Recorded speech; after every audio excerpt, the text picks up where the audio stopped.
किरात केवल एउटा जाति होइन, यो भ्रम नपरोस्। किरात इतिहास हो, भूगोल हो, सभ्यता हो, दर्शन हो, आस्था हो, जीवन जिउने एउटा पद्धति हो। हामीले श्रमलाई प्रविधिसँग र संस्कृतिलाई सभ्यतासँग जोड्नु पर्दछ।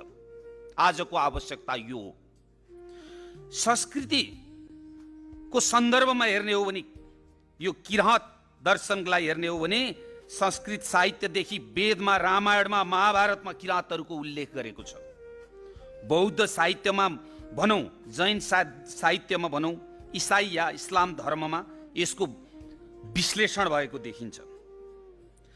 किरात सभ्यताको चर्चा सबैतिर हुँदा राज्यले यतातर्फ संरक्षित गर्ने त ध्यान दिएको देखिँदैन। सभामुख महोदय, संसारले चर्चा गरेको सभ्यता हामीले आफ्नै देशभित्र किन बिर्सदैछौँ? किन हालसम्मका सरकारहरूले यसको संरक्षणमा उचित बजेट विनियोजन गरेका छैनन्? सभामुख महोदय, गोपाल वंशदेखि अनेक इतिहासकारहरूले काठमाडौँ उपत्यकामा किरात राजाहरूले लामो समय शासन गरेको उल्लेख गरिएको छ। इतिहासको त्यो अध्याय किताबमा मात्र सीमित छैन, यो नेपाली माटो र स्मृतिमा आज पनि जीवन्त छ। इतिहासको अर्को महत्त्वपूर्ण दस्तावेज विक्रम सम्वत 1831 को पृथ्वीनारायण शाहद्वारा लिम्बू सम्प्रदायलाई प्रदान गरिएको लालमोहर, त्यो केवल कागजको टुक्रा थिएन, त्यो राज्य र समुदाय बीचको विश्वासको दस्तावेज थियो। त्यसको संरक्षण कहाँ पुग्यो? यतातर्फ सरकारले ध्यान दिएको खोइ।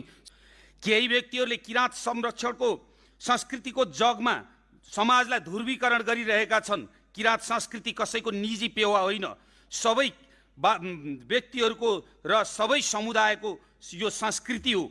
यसलाई कसैले पनि अराजकताको विषय बनाउनु हुँदैन। यसले त हामीलाई संयमित र एकता बनाउने हाम्रो शास्त्र हो। त्यसैले सभामुख महोदय, लिपि आज हराउँदैछ, लोककथा आज हराउँदैछन्।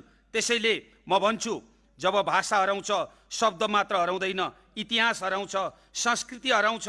त्यसैले भाषा मरे आवाज मर्छ, पहिचान मरे समाज मर्छ, इतिहास मेटिए देश उराट बन्छ, जरा काटिए रुख सुक्दै जान्छ। यतातर्फ चाहिँ राज्यको ध्यान आकर्षण होस् भन्न चाहन्छु सभामुख महोदय।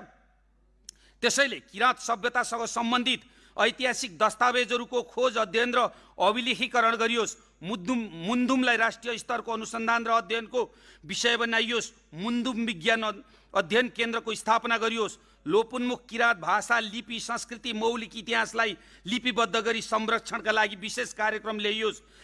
किपट प्रणालीको ऐतिहासिक पक्षको अध्ययन गरियोस्। लालमोहर र ऐतिहासिक सन्धिहरूको संरक्षण गरियोस्। देशभित्र रहेका यस्ता थुप्रै सांस्कृतिक सम्पदाहरू जुन राज्यको नजरमा परेका छैनन् तर इतिहासले आत्मसात गर्छ, तिनको पहिचान र संरक्षण गरियोस्। अन्त्यमा यति मात्रै भन्छु, ढुङ्गा बचाएर दरबार बन्छ, इतिहास बचाए राष्ट्र बन्छ। माटो जोगाउँ। धन्यवाद।